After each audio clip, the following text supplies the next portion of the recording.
Dan Rather from The Big Interview. All new episodes at 8 on Access TV. And he has Dan Rather's America on Radio, Andy. And Henry Winkler's book is called Alien Superstar. And it's out now, and it's a global. He's going to be appearing as a guest on the premiere episode of the revamped Inside the Actors Studio on October 13th on Ovation. I'm very excited for that. Nicole Anthony was America's favorite house guest from Big Brother 21. Hannah J wants to know the craziest story your wife Stacy told you about attending my baby shower, which was thrown by all those housewives. I don't know where to start. Right. You know what? She was thrilled. And my daughter Zoe was there. Yes. She was thrilled. First of all, to be in your presence. And second of all, to celebrate the coming baby. And no, but really, first of all, to be with all the housewives. The housewives. Yes. They are a group. You just saw an episode of Dallas. I saw an episode of Dallas. Yes. And can I just say one thing, ladies? Get along. Yeah, well, there you go. You know, it's hard. Oh, my goodness. Dan, Abby A wants to know where you get your news. My base camp for news is the Associated Press and Reuters, two long-standing worldwide news-gathering organizations with high standards. So when I absolutely have to have it, I go to one of those two, probably both. Very good. Let's go to Debbie from New York. Hey, Debbie, what's your question? Hi, Andy. First, I just want to thank you for your kind response to an email that I sent you a while ago about your book. And my question is for the... You're welcome. Okay. Thank you. The amazing Dan Rather. My question is for Dan. Out of all of the Democratic candidates for 2020, who are you most impressed by, and who do you think is most likely to secure the nomination? Well, I appreciate the question. I appreciate your kind words.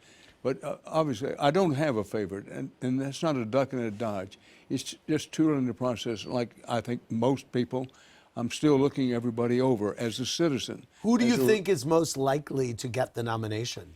Well, if you had to bet it this particular day, you'd probably have to bet on Joe Biden. However, Andy, you and I have been around long enough to know in politics, overnight's a long time. A week is forever. Yeah. And the election is still more than a year from now. But in 1, 2, 3 order, as things now stand, Joe Biden the favorite, Elizabeth Warren in second, right on his heels, Bernie Sanders running third. But that could change before the end of the week. Right. Let's go to Patrick from Texas. Hey, Patrick, what's your question? Hi, Andy. Hey. My question is for Henry. Okay. What is the best lesson you ever learned from Gary Marshall? And can you give us a Fonz hey? Do you do that? I can. Hey. You don't. But you know what? I've never heard you do that. You don't do that. All right, look, Patrick, let me tell you something. First of all, great question. Now, here we go. Gary Marshall. I'm telling you, this was amazing because Gary would say, look, I'm producing a Recess. What do I know? And then I once went up to him and I said, we have to move this along. He was introducing the guest cast. And I said, I've got to get on a plane. And he nodded, and he put down his mic, and then he finished introducing the guest cast, came over to me, grabbed me by my shirt, put me against the wall, and said, don't ever interrupt me again when I'm introducing the guest cast. They have every right to be introduced like you. I said, Gary, I will never say another word. Wow. I learned to be an actor and an executive producer from Gary Marshall. Wow. He is he was my Don. Wow. And by the way, that was very exciting hearing you do the Fonz voice. I've never heard you do that. Thank you very much. Yes! Let's go to Carissa from San Diego. Hey, Carissa, what's your question? Hi, my question's for Dan. Okay. How crazy was it that 20 years ago you said Trump's presidential campaign would all be about selling condominiums and golf memberships? Do you think back then he would actually run? When you surmised about a Trump campaign 20 years ago, did you think it would actually happen? No. No. I didn't. Yeah. All right, let's go to Julie from Seattle. Hey, Julie, how for Henry prescient. Winkler. How prescient. Yes. Hi, Andy. Hey. Hi, Henry. Hi. Hi. What was your reaction to the news that Cathy Silvers is working with writers on a Happy Days reboot and wants you and Ron Howard on board? Do you know Cathy is a lovely young woman? Was she on the show? She was. She was Jenny Piccolo. Jenny Piccolo. Okay, Jenny girlfriend Piccolo, of and her Fonz. dad was Phil Silvers. You're kidding. Here's Hey Bilko or Wow. Here's Bilko. Okay. And Sergeant Bilko. And Godspeed if she can get a reboot. Right. I would have to have that leather jacket let out. Right. And I mean, we talked about this on the radio yesterday. Yeah. You had a 27-inch waist at the time. I did. I had abs at that time. They also fell out of my body. All right, guess what?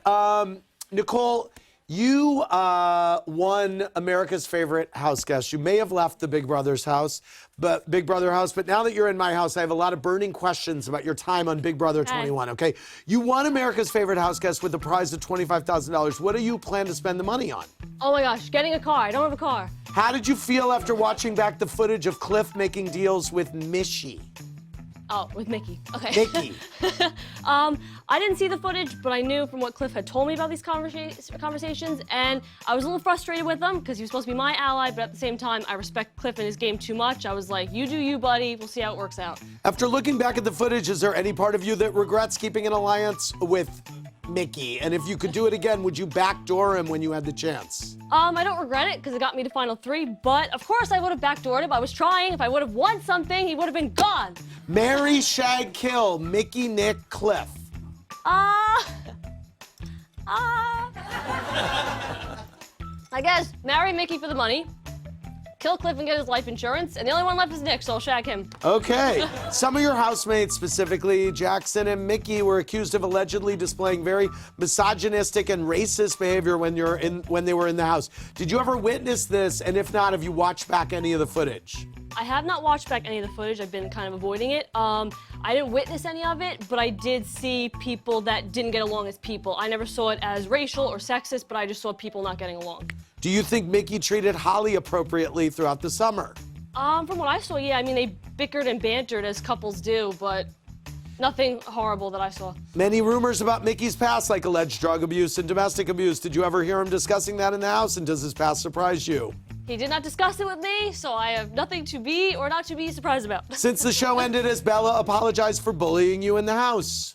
Since the show has ended, no, but we did end on good terms before she was evicted, so we made up, and I think it's well. Thank you very much, Nicole, and thank you, Dan, and thank you, Emily. For more, click around BravoTV.com. Good night, everybody.